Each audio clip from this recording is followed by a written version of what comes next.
heureuse de vous retrouver pour ce nouveau numéro de votre rendez-vous au coup de sifflet. Vous savez, chaque jeudi, je vous retrouve pour vous donner les informations, mais également les agendas de matchs ou encore de différentes disciplines qui va y avoir lieu le week-end.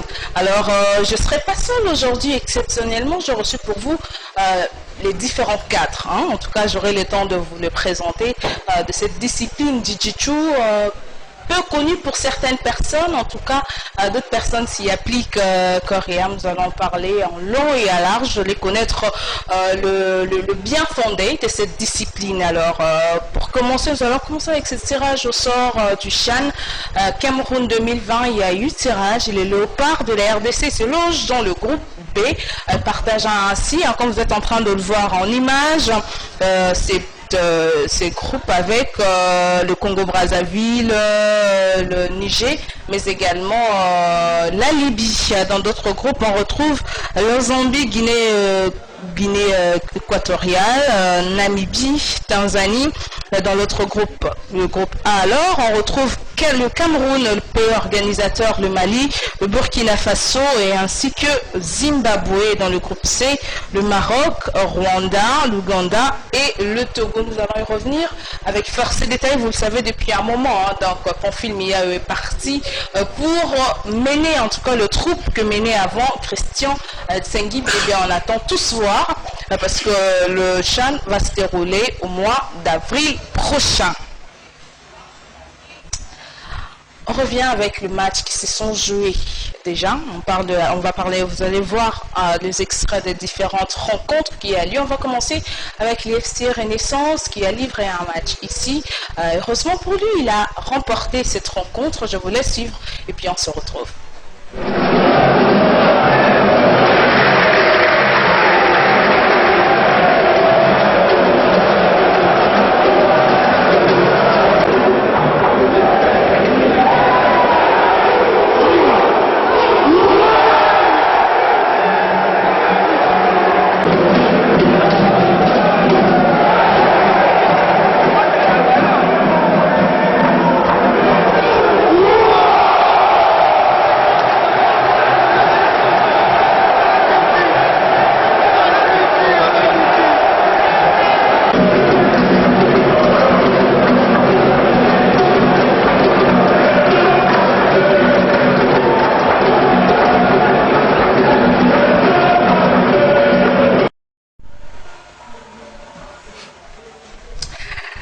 FC Renaissance donc qui s'est bien positionné en remportant ces matchs. Alors on va parler également du tout-puissant Mazembe qui reste jusque-là imbattable. Qui va renverser le tout-puissant Mazembe? Alors la question reste jusqu'ici posée. On va revoir en image en tout cas un extrait juste de cette rencontre qui a eu lieu dans son stade à Lubumbashi.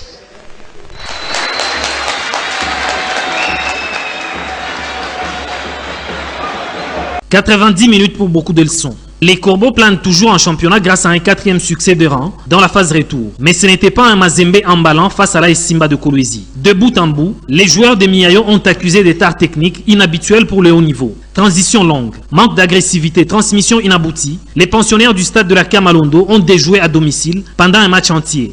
Hélas, les kamikazes n'ont jamais mis à profit le scénario du match. À la 15e minute de jeu, Thomas Soulimouengou a ouvert le score sur un centre fort d'Issa Peko mal négocié par les actions de Kolwezi. Assez pour voiler la mauvaise attitude des champions en titre qui ont criamment manqué d'animateurs dans le cœur du jeu. Ni Isaac Chibangu ni Kalaba n'ont réussi à prendre le lead d'une équipe horriblement émoussée. N'eût été la maladresse des rouges et blancs et parfois l'inspiration de Sylvain Gbou, ce TP aurait été bousculé plus que cela. Sur la route du quart de finale aller au Maroc, les Corbeaux ont affiché un visage inquiétant, symptomatique d'un groupe cramé par l'accumulation de matchs après la campagne de l'Est et les 3 victoires face à Bukavu Dawa, Nyuki et Dauphin.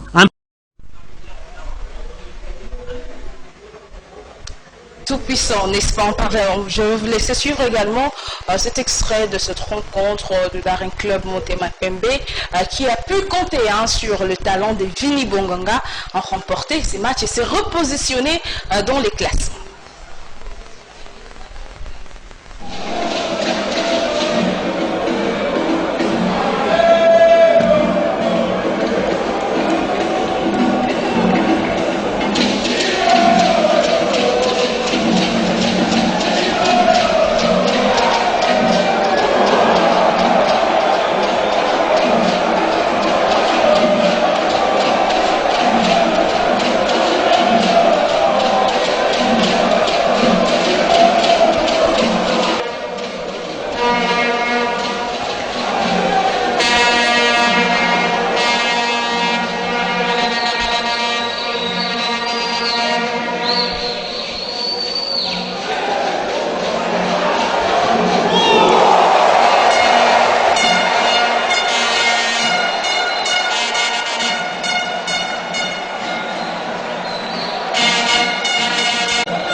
à la session-là de rencontres qui se sont jouées. Je vous laisse à présent prendre connaissance de ces calendriers si vous n'avez pas eu le temps de passer dans différents kiosques pour avoir le calendrier.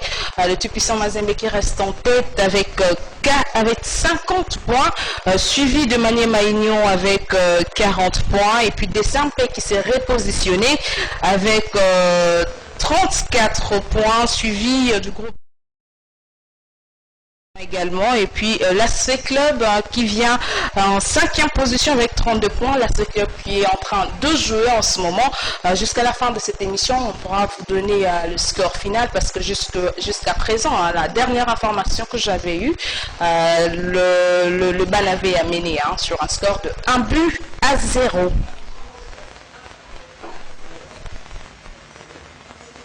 Alors, on passe les caps pour parler d'une autre discipline. On va quitter le football pour parler du Jiu-Jitsu. Je pense que je suis en train de bien prononcer les mots. Jiu-Jitsu. Alors, pour ce faire, j'ai reçu pour vous Monsieur Olivier Mangoma. Lui, il est président du club Jiu-Jitsu FARDC. Bonjour et bienvenue. Bonjour Rebecca. Ça va très bien? Oui, ça va. J'espère que je n'ai pas massacré le nom de la discipline. Non, Jiu-Jitsu, c'est un nom. Heureusement que vous êtes là, vous allez donner plus d'explications et on va bien comprendre. Alors, il n'est pas seul, il est avec le grand maître, c'est comme ça qu'on l'appelle, Soba Lungikama. Bonjour et bienvenue également. Merci Rebecca, merci. Lui, il est directeur technique de la Fédération Jiu-Jitsu brésilien. Exact. Voilà. Il y a également le colonel Kassere Kakatasiko. Kataliko. Bonsoir et bienvenue. Désolé d'avoir massacré votre nom, Kataliko. Vous êtes le directeur technique du FARDC. Voilà. On parle que de la discipline ici, c'est pas l'armée, même s'il est venu en tenue pour représenter justement le club d'où il est directeur technique. Alors on commence avec le président du club Jiu-Jitsu. Qui pouvez-nous un peu parler de cette discipline qui est peu connue pour la plupart des personnes ici? Je pense que c'est la première discipline, la discipline mère du judo, du karaté. Toutes ces disciplines ressortent du Jiu-Jitsu. C'est en fait l'autodéfense, le self-défense. Donc, une discipline qui inclut la défense face aux armes blanches, la défense face aux attaques de Kouloun, surtout si nous sommes en train de lutter contre toutes ces antivaleurs. Nous pensons que l'antidote serait les Jiu-Jitsu, parce que la police vient en retard, donc nous voulons vraiment à ce que les gens comprennent que les Jiu-Jitsu FARDC, c'est le club qui veut promulguer, qui veut vulgariser la valeur de la discipline Jiu-Jitsu. Alors, si cette discipline est la mère du judo et taekwondo, par exemple, pourquoi on l'entend plus après, derrière le judo ou autre discipline? C'est parce qu'il y a peu j'ai envie de dire, de promotion, de vulgarisation de la discipline. Justement, c'est une discipline légèrement violente, mais nous avons compris que il faut s'adapter aux adversaires, parce que dans le judo, je pense que vous allez avoir du mal à vous défendre face à une machette d'un Koulouna. Ouais. Vous voyez? Et la seule discipline qui va dans le sens de répondre aux attentes des Koulouna, qui va dans ce sens, c'est le Jiu-Jitsu. Voilà pourquoi nous nous sommes mis debout pour essayer de faire comprendre aux gens qui doivent vite recourir au Jiu-Jitsu pour essayer d'aller dans le rythme qu'il faut. Voilà. Alors, grand maître Soba, tout à l'heure vous allez voir aussi en image, très chers téléspectateurs, il y a eu échange de vœux, je vais vous laisser voir, il y a eu des athlètes, vous les appelez comme ça, des athlètes, voilà, qui se sont donnés en spectacle. Alors, c'est quoi la différence entre Jiu-Jitsu brésilien et Jiu-Jitsu traditionnel, par exemple? Parce qu'il y a ces deux termes qui reviennent très souvent. Oui. Merci Rebecca. Le Jiu-Jitsu. Les grands maîtres préfèrent parler tout doucement. Merci Rebecca. Le Jiu-Jitsu brésilien, c'est un art martial moderne comme le judo, comme l'aïkido, comme le taijitsu, comme le kurash, comme le karaté, tout ça. Ce sont des arts martiaux modernes, conçus avec philosophie comme sport l'éducation physique et morale. Tandis que le jiu-jitsu traditionnel, c'était un art martial antique qui était consacré pour la vie des guerriers. Et que souvent les gens disent les samouraïs, mais il y avait beaucoup de guerriers là-bas. Samouraïs, Kashi, Daimyosh, Wako, Roni, donc la liste est exhaustive. Donc chacun d'eux accélère sur leur technique propre. Il y a des gens qui étaient spécialisés par exemple en Bojutsu. Ok. Voilà, on voit là des termes. En Bojutsu, donc technique, avec l'arme, le bateau court. Il y a aussi ceux qui étaient spécialisés en Jojutsu, bateau long. Il y a ceux qui faisaient les rotos, donc des sables. Il y a ceux qui faisaient les wakzash, sable court. Il y a ceux qui faisaient le chukenjitsu, technique sur le couteau, que nous manipulons souvent. Donc c'était ça. Donc la différence que pour le jiu-jitsu traditionnel, c'est ce qui se passe dans la rue par exemple. Donc ça s'est attaqué ou à se défendre en utilisant certaines techniques de mener à la mort facilement. C'est ça. Mais tandis que dans le jiu-jitsu brésilien... Voilà pourquoi le président disait tout à l'heure que c'était quand même une discipline violente. Oui, c'est parce que tous ces sports-là sont dérivés du jiu-jitsu traditionnel. Comment? À l'époque où les Américains ont conquis le Japon, hein, il y a eu la guerre d'Hiroshima, tout ça, je pense que vous savez bien. Oui. Alors, les Américains avaient eu des difficultés pour attraper les Japonais. C'était pas facile. C'est pourquoi ils avaient utilisé la bombe. Alors, ils ont anéanti les Japonais et ils ont mis leur loi. Ils disent que plus des arts martiaux. Donc, ils ont détruit les temples, tout. Après, ils ont vu qu'ils ne pouvaient pas rester comme ça. Ils ont demandé des dérogations. Ils ont créé des sports qui peuvent favoriser la confiance, l'amour. C'est ça. Et le maître Chikoro Kano est parti à créer le judo. Le maître Moru est parti à créer l'aïkido. Et il y a le maître Funakoshi dans le judo. Il y a Mabuni dans les Wadori, tout ça. Les Japonais, tous. Tous sont japonais. Alors, si cette discipline est née du Japon, pourquoi ça prend le nom brésilien? Non. Le jiu-jitsu brésilien, dérivé du jiu-jitsu, importé du Japon pour le Brésil, pour le continent américain, par maître Issho Maeda. Et vous préférez plus prôner le jiu-jitsu brésilien? Oui, mais c'est le jiu-jitsu brésilien. On est on commence à créer les liens de fraternité. Dans le jiu-jitsu traditionnel, il n'y en avait pas. Si je ne vais pas avec toi, mon but c'est de vous tuer. C'est ça. Okay. Mais maintenant, dans le jiu-jitsu brésilien, il y a des compétitions qui s'organisent. Il y a des règlements qui sont établis comme en football. Si vous faites ça, on te sanctionne. Si tu fais ça, on te suspend. Voilà, c'est ça. Alors, on va revoir en image parce qu'il y a eu échange de vœux. On va revoir ça en image et puis on va se retrouver pour donner également la parole au colonel Gasserika.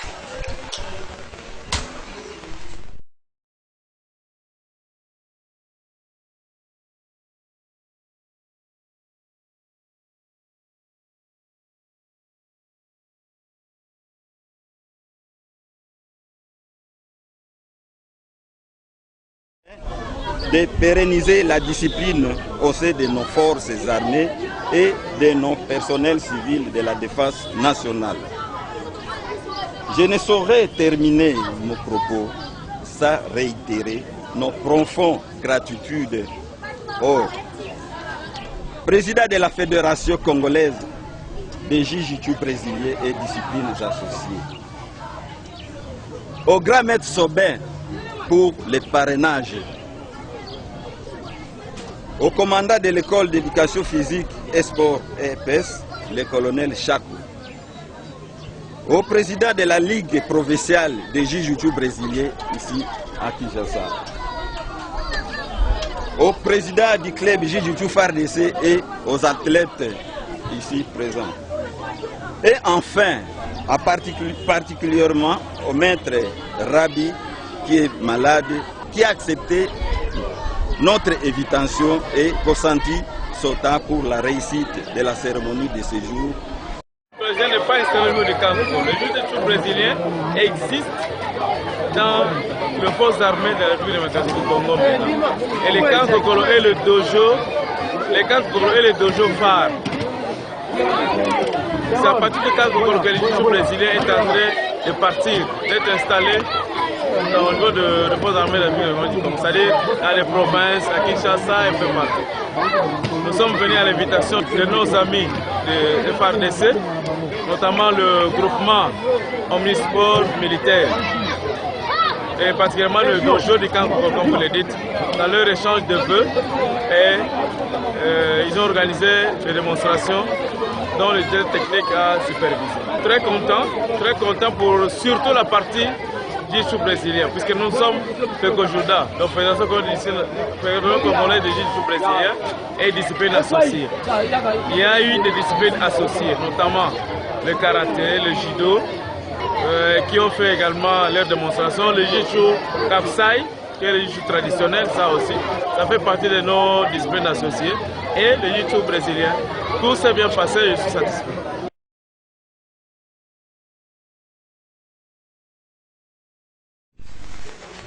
Voilà, là on savait très bien déjà voir le colonel Kasereka. Comme il est ici sur ces plateaux, il va bien nous parler du bien fondé de cet échange de vœux. Colonel, c'était quoi l'objectif visé en organisant cet échange de vœux déjà? Oui, merci Rebecca. Nous avons organisé cet échange de vœux. C'était pour faire montrer déjà comme l'utilité du jiu-jitsu dans les forces armées de la République démocratique du Congo. On a vu que les gens sont ignorants de notre sport jiu-jitsu. Ouais. On a montré les attaques, comment un Kuluna peut vous attaquer, et garde comment on peut venir, si on veut ravir l'arme, comment on peut se défendre. Okay. Maintenant, le jiu-jitsu c'est très utile dans l'armée. Regardez, surtout pour les éléments ou les unités qui se trouvent en opération. Si les munitions s'épuisent, qu'est-ce que tu vas faire? À ce moment-là, interviennent les techniques de jiu-jitsu. Donc c'est très important dans l'armée. Oui, c'est très important. Même quand il y a l'attaque de Kuluna, ou bien en cas de maintien de la paix, si le gens veut t'attaquer, comment tu peux te défendre si les munitions s'épuisent? Même dans la rue, tu vois ici, il y a beaucoup de Kuluna, les hommes mal intentionnés, ils veulent attaquer les militaires en uniforme. Maintenant, on est en train de montrer l'importance des jiu-jitsu dans l'armée. Regardez, même quand il y a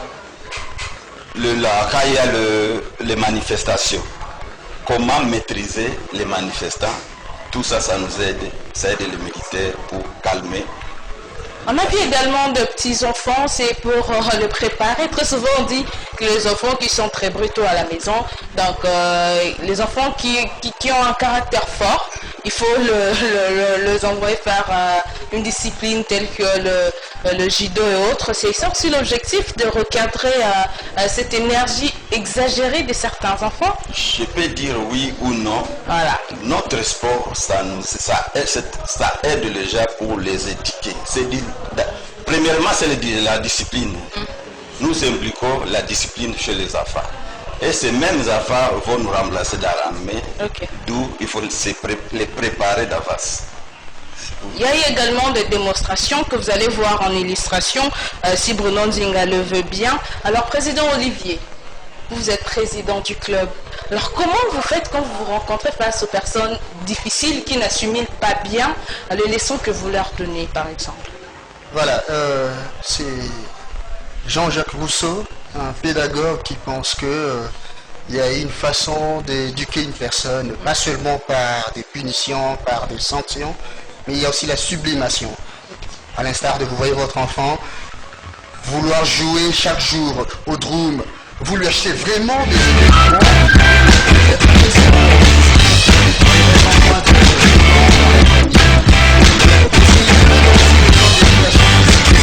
comme les Jiu-Jitsu Club FARDC, où il va apprendre vraiment comment, parce que c'est une éducation les sports.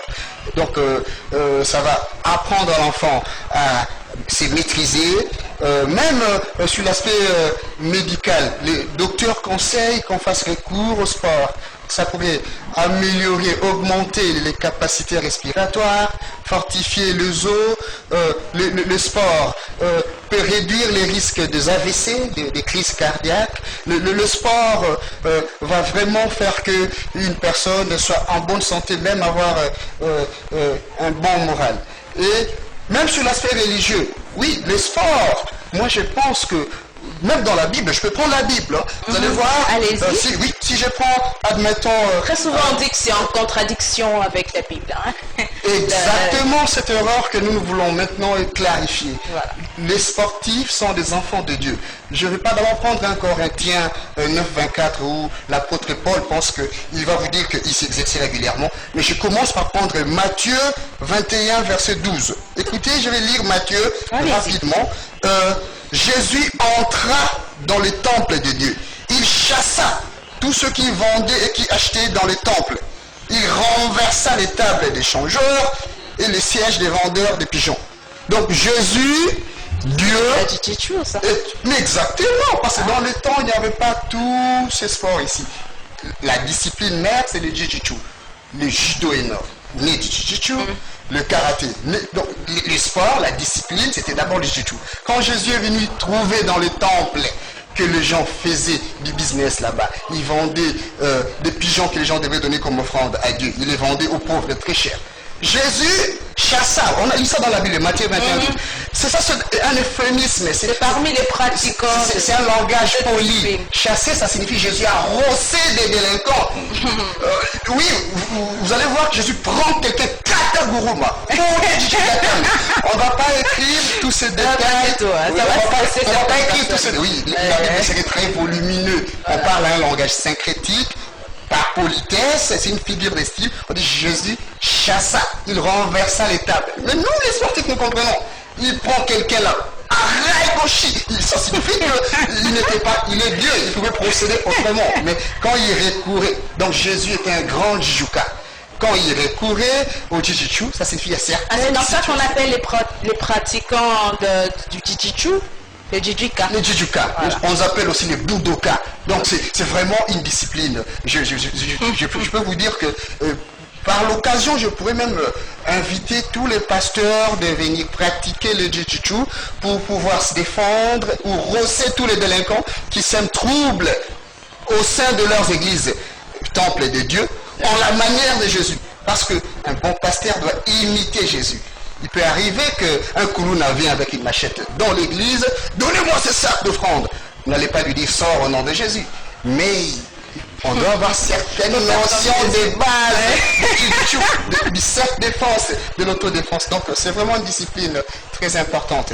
Mais ne vous trompez pas, lorsqu'une personne va à la pharmacie acheter les médicaments, il trouve des centaines de cartons de médicaments, des cartons de pharmérans, des rectangulaires. Oui.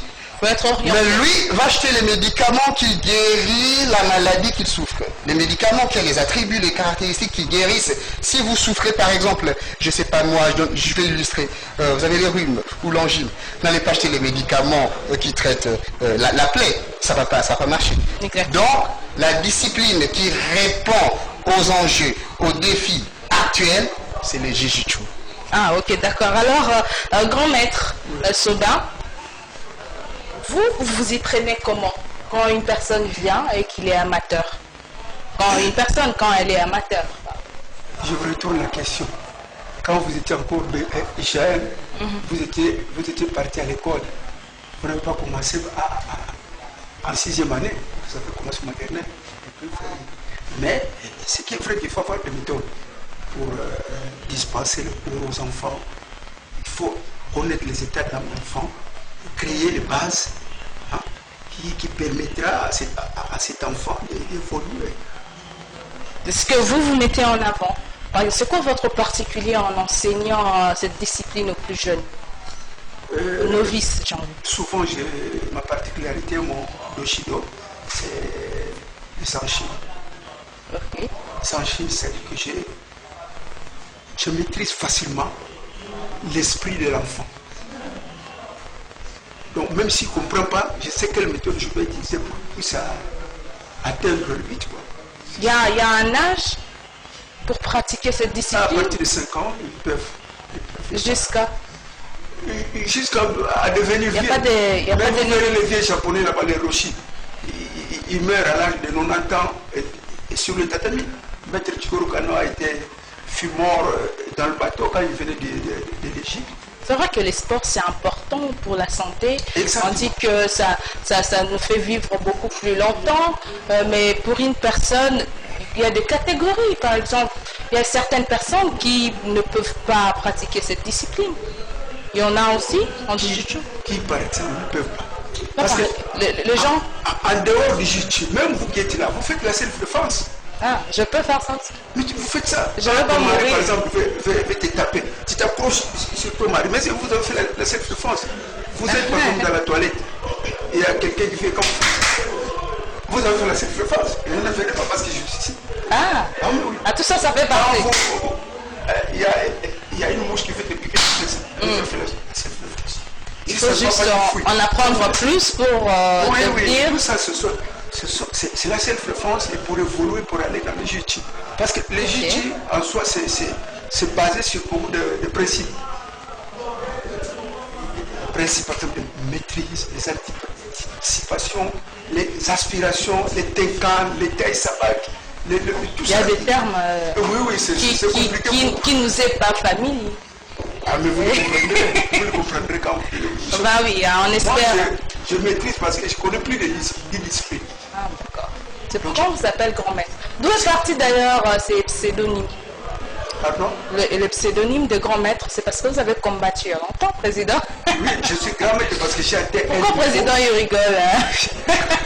Je vais répondre à cette question. Grand maître, ok. parce qu'il est 8e dan et le seul en RDC. Voilà. C'est une C'est pourquoi le bibliothèque président a vivante. insisté à ce qu'on vous présente comme ça, grand maître. Donc c'est très important. Alors colonel Kasereka, on aimerait bien connaître la perspective de cette discipline. Qu'est-ce qu'il y aura le week-end ou encore dans le jour qui viennent? Oui, merci madame. Nous sommes en train de programmer. Nous allons commencer par les compétitions amicales. D'abord pour nous, dans les FARDC, Donc vous êtes directeur technique. où je suis directeur technique et de Jiu-Jitsu FARDC. Ma mission est de vulgariser, implanter le Jiu-Jitsu brésilien dans les zones de défense, dans les régions militaires, et si dans les forces, nous avons la force terrestre, la force navale et la force aérienne. De plus, on va commencer à organiser les combats interforces, tendant au bras. La force terrestre avec la force aérienne, tendant force aérienne avec la force navale, soit interdisciplinaire, on peut prendre l'armée avec la police. À part la police, on va passer en compétition nationale. D'abord, on va commencer par amicale, provinciale, nationale, même on peut aller jusqu'à l'international. Ah, donc il y aura Par là. une compétition. Oui, il y aura des compétitions d'ici là. On va vous inviter même. Ah d'accord, on a très envie de découvrir. Président Olivier, vous êtes président du club du Jiu-Jitsu. Quelles sont les difficultés que vous rencontrez à ce stade? Ah oui, nous avons des difficultés financières, oui, mais aussi des difficultés d'ordre technique. Vous allez voir, si vous allez au stade des Martyrs, par exemple, il y a un stade de basket, un stade de football, mais il n'y a aucun stade pour les Jiu-Jitsu. Donc quelque part, nous manquons même des bibliothèques, des salles. Donc c'est une discipline légèrement négligée, mais nous sommes mis debout, nous allons lutter contre cette négligence. Donc c'est vraiment la discipline qu'il faut à la place qu'il faut, que tout le monde, comme le pense Sigmund Freud, un psychanalyste qui pense que l'être humain aime vivre. Il a l'instinct de l'éthos. Il n'aime pas les thanatos, il n'aime pas la mort. Donc il va se défendre de sorte qu'il se maintienne à vie. Dans cette logique, même le journaliste tel que vous êtes là, ne rêvez pas. Vous avez beaucoup Prochainement, je d'ennemis. vais venir parce que grand maître a dit que je suis apte pour Croyez-moi, vous avez beaucoup d'ennemis, surtout Je vais pas me certains gêner. politiciens qui n'aimeraient pas que vous puissiez dire certaines vérités que vous dites ici parce que votre déontologie journalistique vous impose de dire des messages, des informations cachées. Il y a des politiciens qui ne sont pas très contents lorsque vous dites ces politiciens-là pourraient chercher parfois comment vous mettre en péril. Vous, les journalistes, vous devez être pourvus des notions de self-défense. Parce que là, on a l'impression que votre cible, c'est l'armée. Nous sommes ouverts, tout le monde, même les pasteurs. S'ils veulent imiter Jésus, comme je venais de dire, Matthieu 21, 12, on doit, nous tous, avoir ne fût-ce que des notions des bases de Jujutsu pour l'autodéfense. Donc, j'invite par cette opportunité tous les journalistes, et surtout les journalistes du canal Kin, Rebecca d'abord, à venir au camp PEM, au camp Kokolo, pour apprendre le Jujutsu, de sorte que tu sois ne fût-ce que pourvu de notions, des bases d'autodéfense. Ça devra aider. Surtout qu'il y a des enlèvements avec des véhicules communément appelés catch et tout ça. Par exemple, grand maître, si je me retrouvais dans cette situation-là, qu'est-ce que je dois faire? Mais tu dois te défendre. Ah, comment? Mais je ne sais pas. La première des choses. La première des choses, pas comme piquer. Piquer les yeux. Et voilà. Voilà, ça va peut-être m'aider à m'en sortir, on ne sait jamais. Alors, un message, par exemple, à lancer, je commence avec le colonel Kassereka, à toutes ces personnes qui sont en train de nous suivre. Oui, merci beaucoup. Moi, pour la première fois, je dois remercier d'abord les chefs d'état-major général d'avoir accepté les Jujutsu brésiliens d'entrer en sein des forces armées de la République démocratique du Congo. En plus, je vais remercier le président des groupements omnisports militaires pour leur encadrement de notre club Jujutsu FARDC. Ok, merci. Ah voilà. Alors, président Olivier, où se trouve par exemple l'endroit où les gens pouvaient bien venir s'inscrire pour commencer à apprendre cette discipline? Vous venez au camp Kokolo, déjà à l'entrée, vous dites que je suis venu m'inscrire au club, au Jujutsu Club FARDC. Avec un seul siège. Voilà, on va vous indiquer soit à l'EPS, vous venez, soit à l'école maternelle Campem. Nous avons les personnels qualifiés. Nous avons des maîtres, des gens qui vont vous encadrer. Ce n'est pas un dojo, c'est une école d'éducation physique et sportive. Ça signifie nous formons aussi le moral, l'intellect de nos athlètes. Ils sont là pour la défense. Les gens ont du mal à bien comprendre. Ils disent, mais les gens là parlent trop bien français, moi je suis nul. Nous voulons terminer cette image de marque. Les gens pensent que les sportifs sont de voyous. Exactement. Non, nous ne sommes pas de voyous. Nous sommes des personnes réfléchies, bien éduquées, qui ont compris la valeur du sport. Nous avons compris que sur l'aspect médical, ça augmente les capacités respiratoires, ça fortifie les os, ça donne un bon moral. Le sport réduit les risques de crise cardiaque, réduit les risques des AVC. Et même sur l'aspect religieux, je vous ai montré que Jésus-Christ était un grand judoka. Lisez Matthieu 21, 12, vous allez voir et vous allez comprendre. 1 Corinthiens 9, 24. Il y a des psaumes, donc vous allez voir que même dans la Bible, on ne nous interdit pas à être vraiment des judokas, des sportifs. Certaines personnes penseraient que les sportifs sont des féticheurs. Non! Nous lisons la Bible, je vous lis la Bible. C'est l'image à bannir, à abolir. Nous ne sommes pas des magiciens. Nous sommes des personnes bien éduquées physiquement, moralement et spirituellement, qui veulent s'inscrire à une logique pouvant les maintenir en vie, pouvant se défendre face à une situation catastrophique ou dangereuse. Parce que nous ne savons pas que, on ne va pas dire que nous n'avons pas d'ennemis dans la société. Il y a des gens qui, admettons, ne vivent pas la même vitesse que nous et méritent quand même. C'est ce que Darwin passe, le darwinisme, la théorie de l'évolution. Les êtres moins aptes vont s'éliminer. Il y a ceux qui voudraient éliminer les autres quand même si vous n'avez rien, mais vous avez quand même d'ennemis. Alors, votre autodéfense, c'est le Jujutsu. Voilà. Grand maître Sobin, si vous voulez adresser un message, vous ciblerez qui par exemple? Je m'adresse d'abord à notre FARDC. Ok. Parce qu'ils ont vraiment un grand travail à faire. Okay. Donc, je souhaiterais qu'ils apprennent le Jujutsu. Parce que, vous voyez l'état où nous sommes maintenant, ils doivent être bien formés, techniquement, et moralement et physiquement. Et aussi à l'école, je souhaite que les enfants prennent aussi le jiu-jitsu parce que si toi tu connais le jiu-jitsu, moi je connais, j'aurais peur de vous attaquer. Exactement. Et là, il y aura le calme dans ce pays. Quand j'attaque Rebecca, il va m'attaquer. Il y aura moins de coups là aussi. Autant mieux de laisser. Si j'attaque le président, il peut me tuer. Autant mieux de laisser. Comme ça, tu vois, c'est ça. Donc les gens doivent comprendre ce qu'on appelle le jiu-jitsu. C'est du checking. Quand tu travailles, tu sauras que tu seras fort physiquement. Tu ne seras pas malade tout le temps. Vraiment. Très important. Merci beaucoup, Maître Sobin Lungikama. Je rappelle que vous êtes le directeur technique de la Fédération Jiu-Jitsu brésilien. Merci d'avoir répondu à notre invitation. Merci également au président Olivier Mangoma. Lui, il est président du club Jiu-Jitsu FARDC et aussi au colonel Kasereka Kataliko. Voilà, je n'ai pas massacré cette fois-ci. Il est directeur technique du club FARDC. Merci à vous trois d'avoir répondu à notre invitation. J'espère que nous allons nous retrouver très prochainement. Hein? Merci. Voilà.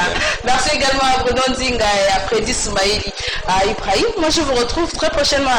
Le score a évolué, mais le match est fini. 5 buts à 1 en faveur. Ah voilà, le club également se repositionne. Je vous retrouve les dimanches avec beaucoup de nouvelles sportives. D'ici là, portez-vous bien et à très bientôt.